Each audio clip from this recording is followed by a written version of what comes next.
So I have a 212cc Honda clone engine here, and what I'm going to show you works on Predator 212s and a bunch of other engines like Hondas and all the clones. So we're going to be removing the governor and redoing the throttle linkage. This is a really simple method of the throttle linkage because I've been watching so many videos on YouTube and I never like any of them, but it's how I've been doing it on about 7 of my own engines.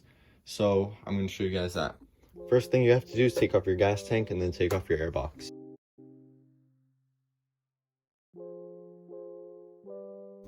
Now that we got the gas tank off, and I also put my carb jets and my new intake on, we can start unbolting the crankcase. Before you open up the crankcase, make sure to loosen this top nut. Now just with the rubber mallet or swiggling, the crankcase should come off fairly easy. Like that. Make sure the gasket's not damaged at all. And very important that you actually don't pull your camshaft out with it, but if it does, then just line up the two dots again and you might need to adjust your valves. But we're after getting that plastic gear out. But as you can see, there's that metal rod in front of it. That's why you loosen this. That's the arm. We can just pull it up to expose the governor. Now that the governor's removed, it's very important that you put the this cam thing flush with that rod that the governor was on. That's your pivot point here, and we want that to stay exactly where it is. Now set your engine to full throttle, tighten down your bolt on the arm, take a look if it's gonna foul, take it off full throttle. Is it gonna foul? Nope. You set up your pivot properly. Now that that's all sorted, I'll show you guys. It barely moves at all, but it still pivots your arm like how it was before. You can bolt your crankcase back on.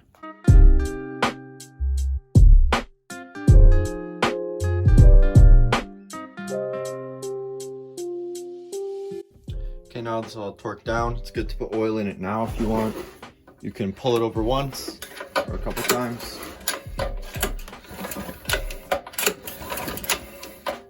Nothing gets fouled, so that's good. Now we can start on the throttle linkage and how I do it differently than a lot of people.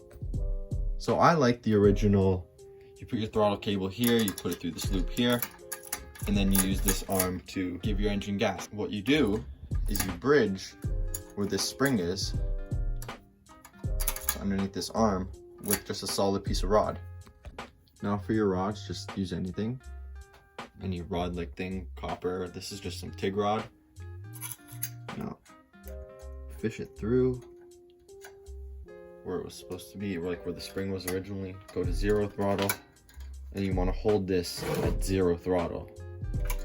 Like idle, I mean. Take a look where it goes, and then just mark where you need your second bend to be. Now let's always make these a bit longer, because then you can trim them down later.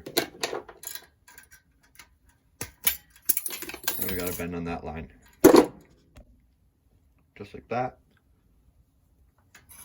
So we're gonna put it in. And now is when you get your needle nose, you can close your bend. And this is where we tune what we need. Now with your rod in good enough, you can see how it goes to idle, but it still is a little bit floppy and we didn't trim down the rod yet. So what you do is, now we need our throttle return spring. Now your throttle return, I like to hook it around the starter. And there's your throttle return. It just pulls the arm back. That's why we put play in here. Now we can set up our throttle, how much play you actually want. Okay, so now that we have a throttle return spring, that's from this hole on the arm down to here, and it's not too strong at all, this spring. We could set it to 0, we could set it to max, and max is nice and tensioned. 0, it's a bit loose. I like to keep it a bit loose just as like a little safety precaution, so that even if there's a little bit of play or your throttle cable decides to be tight one day, you don't have a runaway motor and then your whatever you have just takes off on you. You always want just a little bit of slack in your throttle. I prefer that, just so if anything happens, it like on startup, it just doesn't run away. So just again, go through the original hole with a rod, go through the hole on the throttle arm. So on 0 throttle, on idle, you have play, your return spring brings it back. You got idle, on full throttle, you got full throttle, and everything's nice and tight. I hope this helps you guys if you want to remove your governor and you want like a nice easy throttle linkage by keeping the stock arm and not doing any weird things here and drilling through. This is just how I like to do it, and it worked really well.